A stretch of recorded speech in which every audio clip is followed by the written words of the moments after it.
violons de l'automne blessent mon cœur d'une langueur monotone. Je répète, les sanglots longs des violons de l'automne blessent mon cœur d'une langueur monotone. Tous les plans de sabotage sont déclenchés. Plan violet, destruction des communications. Plan bleu, rupture du réseau électrique. Plan vert, paralysie des voies ferrées. Plan tortue, guérilla totale. Le Limousin, la Bretagne, l'Auvergne, le Lot, le Vaucluse et les Basses-Alpes se soulèvent. Là où il faudrait 3 jours pour atteindre le front, les troupes allemandes en mettent plus de 30. Des centaines de volontaires affluent, dormeurs venus prêter main forte, opportunistes suivant le char de la victoire. Leclerc entre dans Paris révolté, réalisant le serment de Koufra qu'il avait scellé dans le désert libyen. Qu'aura été la poésie pendant ces 5 années? Jamais, autant que sous l'occupation, les Français ne lurent de poésie.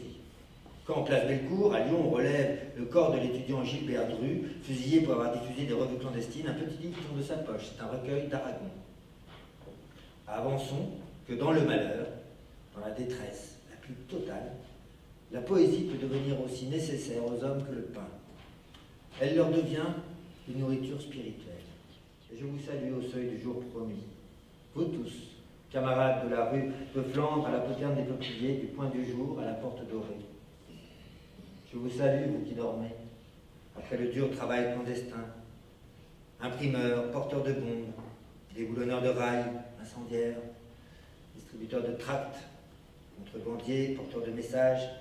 Je vous salue, vous tous qui résistez, enfants de 20 ans au sourire de source, vieillards plus chenus que les ponts, hommes robustes, image des saisons. Je vous salue au seuil du nouveau matin. Je vous salue sur les bords de la Tamise, camarades de toute nation présents au rendez-vous, dans la vieille capitale anglaise, dans le vieux Londres et la vieille Bretagne, américains de toute race et de tout drapeau.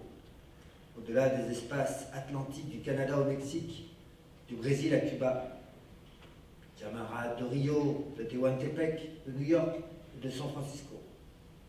Enivrante et terrible clameur, rythme des poumons et des cœurs.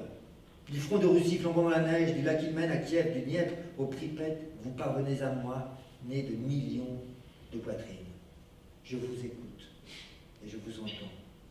Norvégiens, Danois, Hollandais, Belges, Tchèques, Polonais, Grecs, Luxembourgeois, Albanais et Yougoslaves, camarades de lutte.